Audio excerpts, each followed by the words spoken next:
এই যে বাটা মাছ নিয়ে এসছি, টাটকা বাটা মাছ নিয়ে এসছি, আর ওলকপি দিয়ে, টমেটো দিয়ে, আলু দিয়ে আর পুদিনা পাতা বেশ কষিয়ে রসিয়ে রান্না।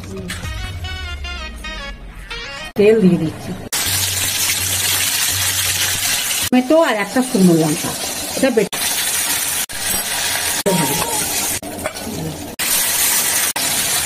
করে ভাজা হয়েছে। বন্ধুরা জিরে দিলাম,